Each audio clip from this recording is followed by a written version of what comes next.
Good morning, welcome to day 15. Today we'll be stitching a bachelor's button using a woven circle, detached chain, bullion knots and French knots. But first let me introduce you to Gimp. So this is Gimp. Isn't it beautiful? What I love about it is the way the colors take up in the thread, but also it has a lovely sheen to it, and it's a round thread, so it's really a fun thread to work with. It's another Painters product, and instead of it having a repetitive pattern in the dye, they splashed with different colors, so you can see particularly on this one how you get little splashes of orange and green in with the bright yellow. So it's constructed by tightly winding a rayon thread around a core of cotton thread. So it's, like I said, it's like a little cording.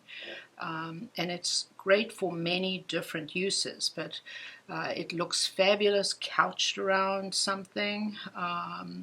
You can also use it to stitch with. So I have stitched French knots and bullion knots, and it gives sort of a 3D effect with it.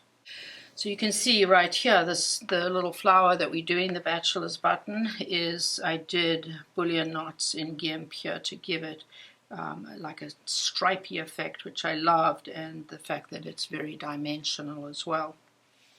Okay, so to get started, we're going to use the 7-spoke easy, remembering that the larger circle is a 1.5-inch circle, and coming in it's in 1/4-inch increments. So the next one would be 1.25, and so on until you get right to the center, which you can make the smallest one as 1/4. So we're going to mark these at 1.25. So that's the second line in would be 1.25. And don't forget also to mark the center.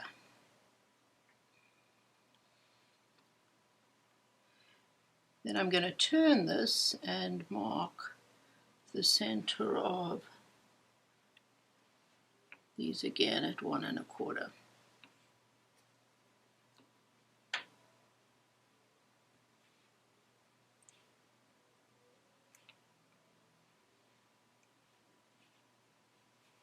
All right, so we have 14 marks altogether. So what I did is on the first marks I did a 3-wrap French knot with a number 3 because I wanted a big French knot here. So 3 wraps and a number 3, and I use a painter's thread. And then I came back and did a detached chain. So I did a detached chain around the French knot and then brought the tail to the center. So I did the detached and then like this. So the spokes are detached chain, starting from the outside and working inwards, like this. And because I have an uneven amount of spokes, I did about a 1/2 inch of an under-over, so woven circle right in the center. And then I came back and couched each spoke 3 times like this with my thread. And I made 3 of these altogether using the 3 sort of purpley threads that I had used in previous flowers. Then I did a bullion knot in between here on each one of these. So I used the Gimp, and I do like it because it gives a lot of dimension and interest to something. So here are some tips working with Gimp.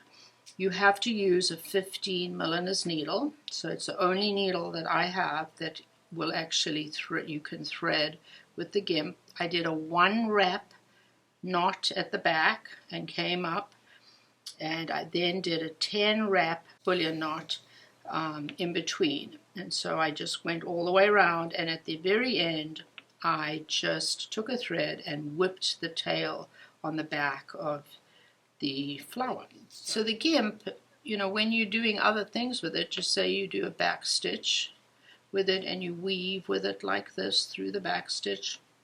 It's really nice because it doesn't kink. It's very smooth, and it'll actually follow the curve that you want it to do. So there's lots of other uses for it, and it just adds a lot of dimension and a beautiful sheen to your wool pieces. So I hope you have fun with that, and we will be working on the last few flowers tomorrow.